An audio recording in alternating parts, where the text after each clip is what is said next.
Hello বন্ধুরা, তো আজকে আমি রান্না করছি সিলভার কাপ মাছের আলু দিয়ে ঝাল। তো আমি যে কড়াইতে দেখুন তেল দিয়ে দিয়েছি, কালো জিরা ফোড়ন একটু দিয়ে দিয়েছি। এবার দিয়ে দেবো পেঁয়াজ।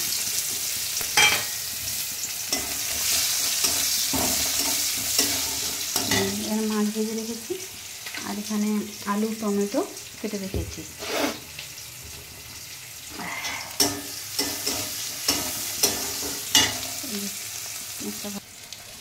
এই যে বন্ধুরা, পেঁয়াজটা ভাজা রসুন থুতো করে নিলাম, একটু রসুন দিয়ে দেবো।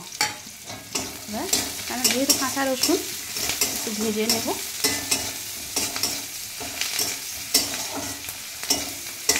ভেজে নিলাম।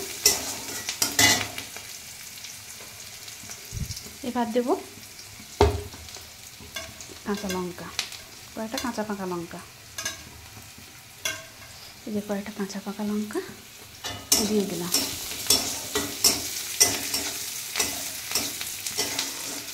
দিলাম। এবার দেবো আলু আর টমেটো করে নিলাম।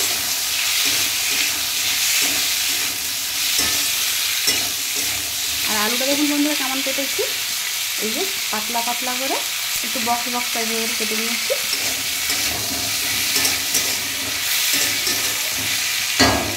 এবার একটু ঢাকা দিয়ে দিলাম।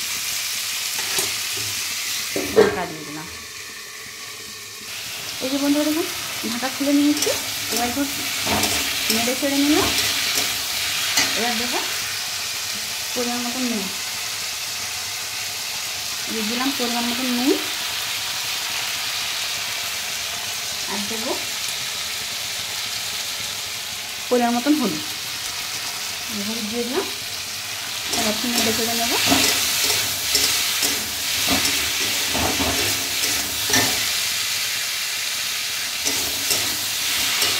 আবার একটু ঢাকা দিয়ে দিব।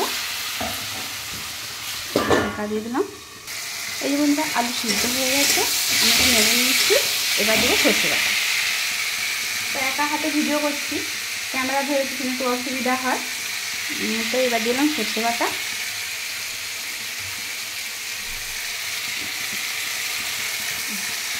সর্ষে বাটা দেখুন নেড়ে চলে নেব।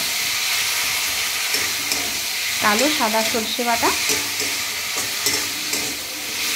সঙ্গে বেটে নিয়েছি, একটু কষিয়ে নেব।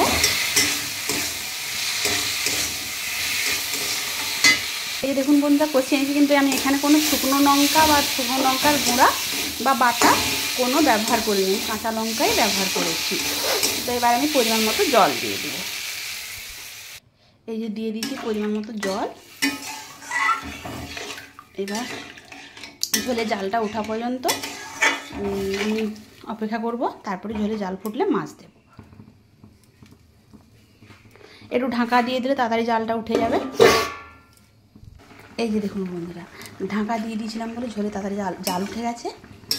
তো এবার আমি দিয়ে দেবো মাছ, ভেজে রাখা মাছ। এই যে ভেজে রাখা মাছ দিয়ে দেবো।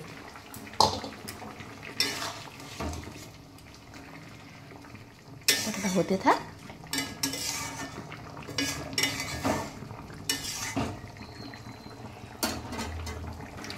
এই যে বন্ধুরা তরকারিটা হয়ে এসছে। এবার আমি দেবো একটু কাঁচা সরষে তেল। এই যে একটু কাঁচা সরষে তেল। ব্যাস তরকারি রেডি। তো কেমন হয়েছে রান্না কমেন্টে জানাবেন, আর আপনারাও বাড়িতে রান্না করে ট্রাই করবেন, কেমন হয়েছে বলবেন, কমেন্টে জানাবেন। টাটা।